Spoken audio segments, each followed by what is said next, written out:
so on and many other things, I concluded that this wasn't going to go very far. And even though a player around Musalia Mudavadi, I even in fact told him that I don't think I have any role to play around One Kenya Alliance. I can only be useful and add value to you as Musalia Mudavadi and ANC party. So from as far back as November 2021, last year, it is for me one thing that I'd ruled out. I didn't see that it added any value to Musalia Mudavadi or ANC. Yeah, when you say that they were doing bidding for the Azimio team, are you now insinuating that they will join Azimio? I do not know whether they'll join Azimio. I will be surprised if they don't, or if they haven't in fact been always members of Azimio, just not making it public.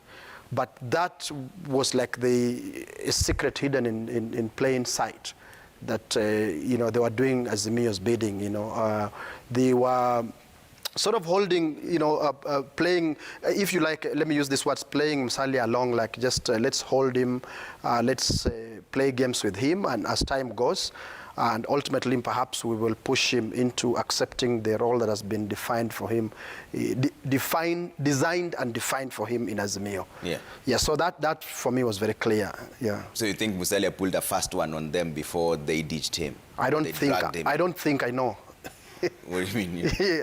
What I mean is that I don't think, it's not a matter of thinking, because I know I'm an active player now, with Musalia and what he's doing in politics and with ANC. So it's not a matter of me thinking.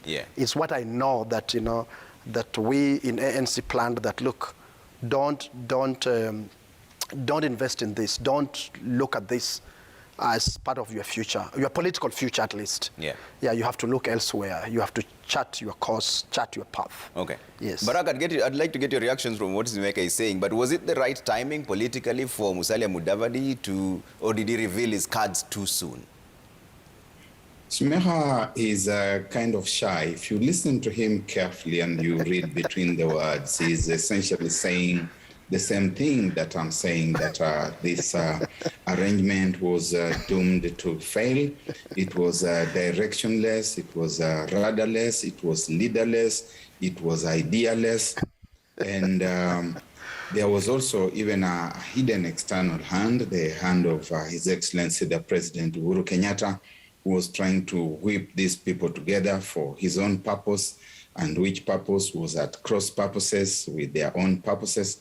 So Simekha is essentially agreeing with me that this was, and I'm using the past tense because I don't think it is still there, but if the owners want to insist that it's still there, then it's still there, the way somebody who is on life support can also be said to be still there.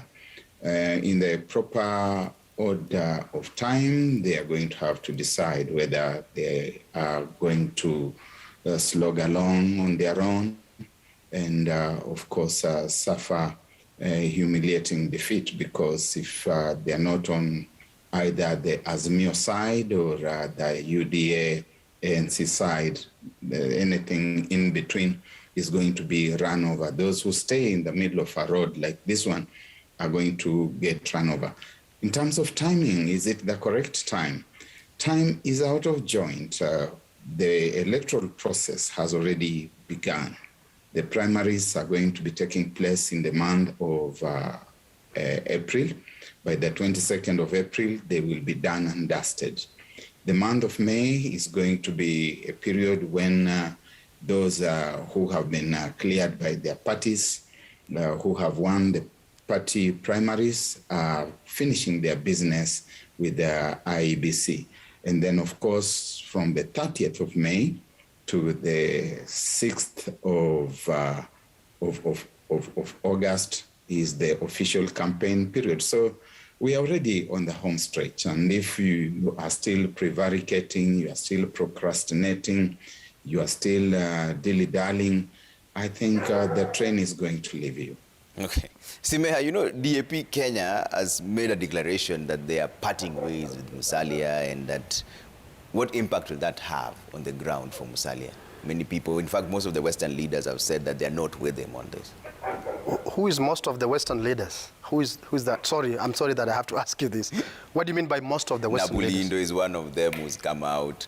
Francis Atwoli has come out. DAP Kenya have mentioned that they're not there. Marende has mentioned that today. You know the people who've said this. Yes, those are just a small minority without much significance on the political scene in Western. Barrack and I are not part of that. but okay, on a serious note, DAP Kenya has never been part of ANC, has never been part of Musalia. To the best of my recollection, was never part of Azimio. I think it's also one of those creations of Uhuru Kenyatta, to manage this succession the way he wants to manage it. So there's no news in anybody who joins DAP or who is part of DAP saying that they have parted ways, because there's no parting of ways. They've never been together in the first place. So I do not think that it's of any significance. But of course, based on how Musalia Mudavadi and ANC and other players actually who have an interest in the politics of Western Kenya are going to handle things in Western Kenya. I'm a member of ANC. I think it's important for me to make that disclosure. And based on what I know that has been planned, that we are rolling out and so on and so forth, I will just say let's wait and see whether DAP, whether people like Marende, who have never ever been able to gain any traction from the time he was bundled out of the Speaker's office, will have any significant effect on the politics of Western Kenya. In fact, for Marende, I would say on the politics of Bunyore. I would love to see whether he can have any traction on the politics of Bunyore. I'm waiting to see that.